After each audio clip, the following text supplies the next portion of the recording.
అందరికీ హాయ్ అండి. Welcome back to our channel. ఈరోజు చూపించబోయే రెసిపీ ప్లెయిన్ పులావ్‌కి, పుల్కాకి, రోటీకి దేనికైనా సూట్ అయ్యే క్యాప్సికమ్ మసాలా కర్రీ ఎలా ప్రిపేర్ చేయాలో చూపిస్తాను.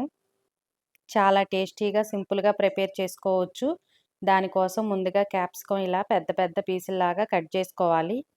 మనకి పెద్ద పెద్ద పీసులైతే కర్రీలో చక్కగా తినేటప్పుడు పంటికి తగులుతూ ఉంటాయండి. అలాగే సన్నగా కట్ చేసిన ఆనియన్స్, 3 బాగా పండిన టమాటాలు కట్ చేసి రెడీగా పెట్టేసుకోవాలి. తర్వాత ప్రెషర్ కుక్కర్‌లో ఈ కర్రీ చేస్తే చాలా బావుండిద్ది. ఇలా కుక్కర్ పెట్టేసుకొని 3 స్పూన్స్ వరకు ఆయిల్ వేసుకోవాలి. తర్వాత 2 బిర్యానీ ఆకులు, చిన్న దాల్చిన చెక్క, అలాగే 1 టీ స్పూన్ వరకు జీలకర్ర వేసుకోవాలి. మంచి ఫ్లేవర్ కోసం ఒక యాలక కూడా వేశాను. మీకు నచ్చకపోతే స్కిప్ చేసుకోవచ్చు. మనకి జీలకర్ర కొంచెం ఫ్రై అయిపోయిన తర్వాత కొంచెం కరివేపాకు చిటపట అనిచ్చిన తర్వాత కట్ చేసి రెడీగా పెట్టుకున్న ఆనియన్స్ వేసుకోవాలి. మనకి కర్రీ అనేది బాగా గ్రేవీ కోసం ఇలా ఆనియన్స్ పొడవుగా కట్ చేసి వేసుకోండి. నేను పెద్ద ఆనియన్స్ 2 కట్ చేశాను. మనకి ఆనియన్స్ మాడిపోకుండా మెత్తబడేంత వరకు లో టు ఫ్లేమ్‌లో ఫ్రై చేయాలి. ఈ క్యాప్సికమ్ టమాటా మసాలా కర్రీ ప్లెయిన్ బిర్యానీకి, అలాగే పుల్కాకి చాలా బావుండిద్దండి. అలాగే రైస్‌కి కూడా సూట్ అవుతుంది. మనకి ఆనియన్స్ స్పీడ్‌గా ఫ్రై అవ్వటం కోసం 1 టీ స్పూన్ వరకు సాల్టు, అలాగే పసుపు వేసుకొని ఒకసారి కలిపేస్తే ఆనియన్స్ ఈజీగా మెత్తబడిపోతాయి. మనకి ఇలా ఆనియన్స్ ఎక్కువ వేసుకుంటే కొంచెం కర్రీ అనేది వాటర్‌లా లేకుండా మనకి థిక్‌గా వస్తుంది. 3, 4 నిమిషాలు ఇలా ఆనియన్స్ ఫ్రై చేసుకోవాలి. నేను పావు కేజీ క్యాప్సికమ్ తీసుకున్నాను. మీరు ఎక్కువ క్యాప్సికమ్ వేసుకునేటట్టయితే ఆనియన్స్ ఇంకొంచెం ఎక్కువ వేసుకోండి. ఆనియన్స్ మనకి మెత్తబడిపోయినాయి గదా! ఇప్పుడు బాగా పండిన 3 టమాటాలు తీసుకున్నాను. సన్నగా కట్ చేసి ఆనియన్స్ ఫ్రై అయిపోయిన తర్వాత టమాటా వేసుకోవాలి.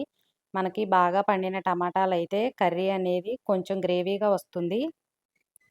ఈ కర్రీ మనకి నాన్ వెజ్ ఇష్టపడని వాళ్ళు ఈ కర్రీ చేసుకోవచ్చు. బిర్యానీకి చాలా టేస్టీగా ఉంటుంది.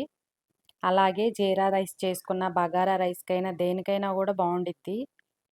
ఇప్పుడు టమాటాలో ఉండే వాటర్‌తోనే టమాటా మొత్తం మెత్తబడేంత వరకు మనకిట్లా మూత పెట్టేసుకోవాలి. ఇప్పుడు మరో స్టవ్ మీద ప్యాన్ పెట్టుకొని 2 స్పూన్స్ వరకు ఆయిల్ వేసుకొని క్యాప్సికమ్ ఫ్రై చేసుకోవాలి. మనం క్యాప్సికమ్ అనేది డైరెక్ట్‌గా వేసేస్తే మెత్తగా అయిపోతాయి. ఇలా లైట్‌గా ఫ్రై చేసుకుంటే బావుండిద్ది. అలా డైరెక్ట్‌గా టమాటాలో వేస్తే టమాటా పులుపుకి క్యాప్సికమ్ అనేది ఉడకదనమాట. ఇప్పుడు క్యాప్సికాన్‌కి సరిపడా సాల్ట్ కూడా వేసుకొని ఇలా లో ఫ్లేమ్‌లో చూసారు గదా! ఇలా కలుపుతూ ఉంటంటే కలర్ కూడా కొంచెం చేంజ్ అయ్యి ఫ్రైలాగా అవుతుంది. ఇలా 2, 3 నిమిషాలు లో ఫ్లేమ్‌లో కలుపుతూ ఫ్రై చేసుకోవాలి. ఇప్పుడు కొంచెం కలర్ మారిన తర్వాత పూర్తిగా స్టవ్ ఆపేసి పక్కన పెట్టేసుకుందాము. మనకి టమాటా అనేది కూడా ఉడికిపోయింది చూద్దాము. మనకిలా ప్రెషర్ కుక్కర్‌లో వేసుకుంటే టమాటాలో కొంచెం పండకపోయినా, గట్టిగా ఉన్నా గూడా చాలా స్మూత్‌గా వస్తుంది. టమాటా గూడా బాగా ఉడికిద్దనమాట. ఇప్పుడు దీంట్లోకి 1 టీ స్పూన్ వరకు అల్లం వెల్లుల్లి పేస్టు, మీరు తినే కారాన్ని బట్టి రెడ్ చిల్లీ పౌడర్ వేసుకోండి. మనకి క్యాప్సికమ్ ఉంటుంది గాబట్టి తక్కువే వేసుకోండి. పుల్కా రోటీకైతే ఎక్కువ కర్రీ తినొచ్చు గాబట్టి ఎప్పుడైనా కారం అనేది తక్కువే వేసుకోవాలి. ఇప్పుడు మనం రెడీగా పెట్టుకున్న క్యాప్సికమ్ గూడా వేసేసి ఇలా ఒకసారి కలిపేయాలి. క్యాప్సికమ్ ఇలా ఫ్రైలా చేసుకొని వేసుకుంటే బావుండిద్ది. డైరెక్ట్‌గా టమాటాలో వేస్తే ఉడకదనమాట. అలాగే ముక్క గూడా చెదురులాగా అయిపోతుంది. ఇలా వేస్తే విడివిడిగా ఉంటుంది క్యాప్సికమ్. ఇప్పుడు కర్రీని బట్టి 1 టీ స్పూన్ వరకు జీలకర్ర, ధనియాల పౌడర్, అలాగే హాఫ్ టీ స్పూన్ వరకు గరం మసాలా వేసుకోండి. మంచి ఫ్లేవర్ వస్తుంది.